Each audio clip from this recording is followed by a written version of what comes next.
Dans cette vidéo, je vais te montrer comment tu peux créer ton premier site web avec WordPress.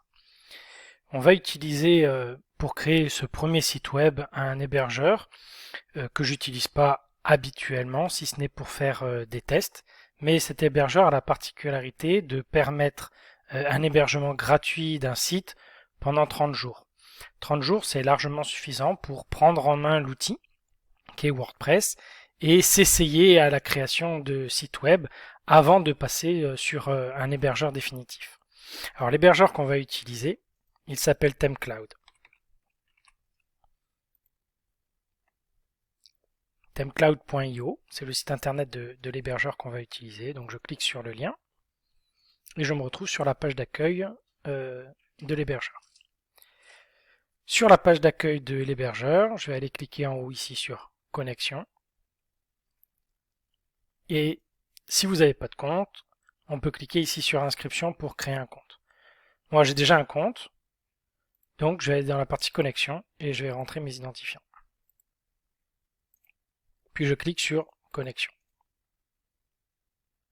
Me voilà sur le panel de l'hébergeur et pour pouvoir créer le premier site, c'est très simple, on va cliquer sur Créer un site. On va choisir un nom pour notre site, donc un nom fictif dans la mesure où je ne vais pas conserver le site internet. Je vais appeler ça mon premier site WordPress. Et une fois que j'ai sélectionné un nom pour mon site internet, je vais aller ici dans la partie gratuite pendant 30 jours.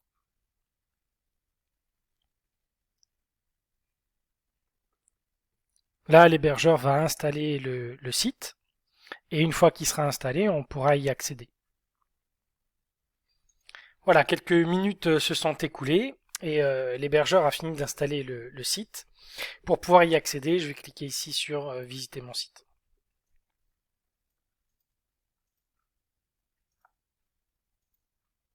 Ça y est, c'est fait. J'ai créé mon premier site avec WordPress.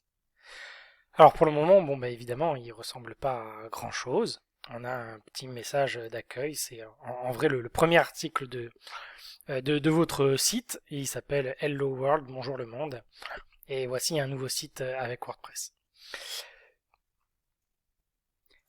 Pour accéder à la partie administration du site, et pour pouvoir faire des changements sur le site, je vais venir cliquer ici sur le nom du site, et je vais me retrouver sur le tableau de bord.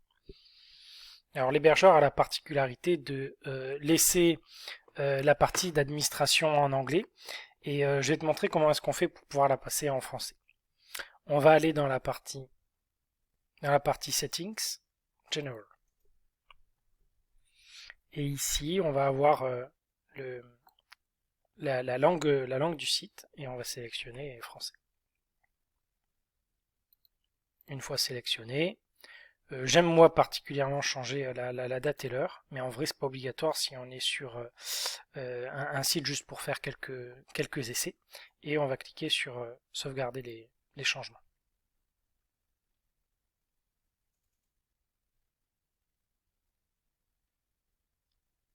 Voilà, la partie administration du site est passée en français. Et dans la prochaine vidéo, je laisserai Fred de l'hébergement WB2 expliquer les différentes parties de cette administration.